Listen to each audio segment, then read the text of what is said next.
जय श्री हरि विष्णु। जय माँ लक्ष्मी। मित्रों, व्रतों में एकादशी को प्रधान और सब सिद्धियों को देने वाला माना गया है। मार्गशीर्ष मास के कृष्ण पक्ष की एकादशी तिथि को उत्पन्ना एकादशी के नाम से जाना जाता है।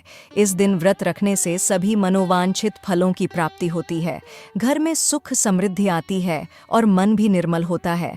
मार्गशीर्ष मास के कृष्ण पक्ष की 11 यानी 11वीं तिथि को ही भगवान विष्णु से एकादशी तिथि प्रकट हुई थी, इसलिए इस दिन उत्पन्ना एकादशी का व्रत रखा जाता है और इसी दिन से एकादशी व्रत करने की शुरुआत हुई। एकादशी का व्रत आरोग्य, संतान प्राप्ति और मोक्ष प्राप्ति के लिए किया जाने वाला व्रत है। किसी भी तरह की मानसिक समस्या हो, इस व्रत के प्रभाव से दूर हो जाती है। जन जन्मांतर के पाप नष्ट हो जाते हैं और अंत में मोक्ष की प्राप्ति भी होती है। जो भी भक्त अपने जीवन में पहली बार एकादशी का व्रत प्रारंभ करना चाहते हो, उन्हें उत्पन्ना एकादशी के दिन से व्रत प्रारंभ करना चाहिए। दोस्तों, प्राचीन कथा के अनुसार एक बार भगवान श्री विष्णु और मुर नामक दैत्य के बीच भीषण युद्ध हो रहा था। युद्ध के बीच में भगवान विष्णु जब थक गए तो वह बद्रिकाश्रम में गुफा में जाकर विश्राम करने लगे। दरअसल विश्राम करने के पीछे भी भगवान श्री विष्णु की लीला ही थी। इसी बीच राक्षस मोर भगवान विष्णु का पीछा करते हुए उसी गुफा में आ पहुंचा और विश्राम कर रहे श्री विष्णु जी को उसने मारना चाहा। तभी श्री विष्णु जी के शरीर से एक दिव्य तेज प्रकट हुआ, जो एक देवी के रूप में परिवर्तित हो गया और उन्होंने राक्षस का वध कर दिया। जिस दिन यह घटना घटित हुई वह मार्गशीर्ष मास के कृष्ण पक्ष की 11वीं तिथि थी। देवी से भगवान विष्णु बहुत प्रसन्न हुए और उन्होंने उनका नाम एकादशी रख दिया। श्री हरि के शरीर से उत्पन्न होने के कारण उत्पन्ना एकादशी, यह इस तिथि का नाम पड़ गया।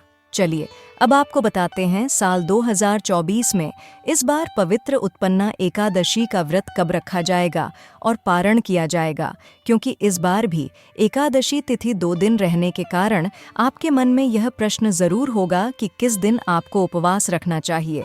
इस बार मार्गशीर्ष मास के कृष्ण पक्ष की एकादशी तिथि प्रारंभ होगी 26 नवंबर मंगलवार को 1:03 से देखा जाए तो यह सोमवार की मध्य रात्रि का समय होगा और एकादशी तिथि की समाप्ति होगी 27 नवंबर बुधवार को सुबह 3:47 पर।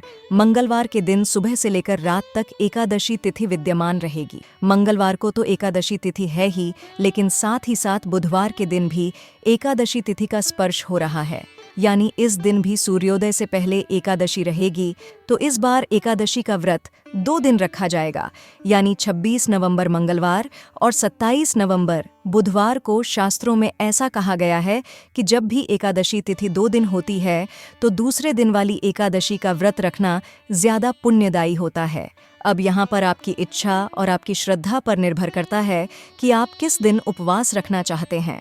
अगर हमारी बात करें तो आपको 27 नवंबर बुधवार को ही एकादशी का व्रत रखना चाहिए, लेकिन फिर भी बहुत से लोग एक दिन पहले वाली एकादशी में ही व्रत रख लेते हैं, तो आपको दोनों ही दिन के पारण मुहूर्त के बारे में भी बताएंगे। 26 नवंबर मंगलवार को ब्रह्म मुहूर्त सुबह 5:16 से 6:04 तक रहेगा। अभिजीत मुहूर्त सुबह 11:52 से दोपहर 12:35 तक रहेगा। प्रीति योग, जो कि बहुत ही शुभ योग है। प्रीति योग और आयुष्मान योग में कोई पूजा की जाए, कोई उपाय किया जाए तो वह अवश्य फलित होता है। प्रीति योग दोपहर 2:13 तक रहेगा और उसके बाद में आयुष्मान योग सारा दिन रहने वाला है। प्रातःकाल पूजा का मुहूर्त रहेगा सुबह 5:32 से 6:53 तक। सायंकाल पूजा का शुभ मुहूर्त रहेगा शाम 5:24 से 6:45 तक और राहुकाल दोपहर 3 बजे से 4:30 तक रहेगा। द्वादशी तिथि प्रारंभ होगी 27 नवंबर बुधवार को सुबह 3:48 से और समाप्त होगी 28 नवंबर गुरुवार को सुबह 6:24 पर। अब आपको यहाँ पर एक बात का विशेष ध्यान देना है कि जब भी एकादशी का व्रत रखा जाता है तो अगले दिन व्रत का पारण करते समय, यानी व्रत खोलते समय, यह भी देखा जाता है कि उस समय हरिवासर तो नहीं है, क्योंकि हरिवासर की समाप्ति के बाद ही व्रत खोला जाता है और हरिवासर का जो समय होता है वह लगभग 5 से 6 घंटे का समय होता है और द्वादशी तिथि लगते ही द्वादशी तिथि के साथ साथ हरिवासर का समय भी शुरू हो जाता है। इस समय भूले से भी व्रत नहीं खोलना चाहिए और बुधवार को इस बार सर्वार सिद्धि योग बन रहा है। सूर्योदय होगा इस दिन सुबह 6:50 पर, सूर्यास्त शाम 5:36 पर ब्रह्म मुहूर्त सुबह 5 बजे से 6:04 तक रहेगा। आयुष्मान योग दोपहर 3 बजे तक रहेगा और बाद में सौभाग्य योग सारा दिन रहेगा।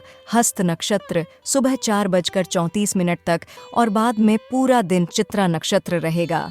बहुत ही शुभ दिन रहने वाला है। आपकी पूजा, आपका व्रत अवश्य फलित होगा। राहुकाल दोपहर 12 बजे से 1:30 तक रहेगा। हरिवासर 27 नवंबर बुधवार को सुबह 11 बजे तक रहेगा और जब तक हरिवासर रहता है तब तक व्रत नहीं खोला जाता। तो जो लोग 27 नवंबर बुधवार को एकादशी का व्रत खोलेंगे वह हरिवासर के समय भगवान की पूजा कर सकते हैं, भोग लगा सकते हैं और दान दे सकते हैं, लेकिन शुभ मुहूर्त ही आपको व्रत खोलना होगा। 27 नवंबर बुधवार को दोपहर 1:30 से 3:40 तक का जो समय है वह व्रत खोलने का यानी व्रत पारण का शुभ मुहूर्त रहेगा। इसी समय आपको अन्न ग्रहण करना है। सुबह यदि बहुत आवश्यकता हो तो चाय या फिर दूध आदि आप ले सकते हैं, नहीं तो आपको पारण मुहूर्त में ही अन्न, जल, जो भी पानी वगैरह है वह ग्रहण करना चाहिए। और जो वैष्णव भक्त होते हैं वह द्वादशी तिथि मिली एकादशी का व्रत करते हैं। तो जो लोग बुधवार को एकादशी का व्रत रखेंगे उन्हें अगले दिन यानी 28 नवंबर गुरुवार को सुबह 6:53 से 7:36 के बीच में व्रत खोलना है। हालांकि इस समय त्रयोदशी तिथि प्रारंभ हो चुकी होगी, लेकिन त्रयोदशी तिथि के प्रथम पहर में व्रत खोला जा सकता है।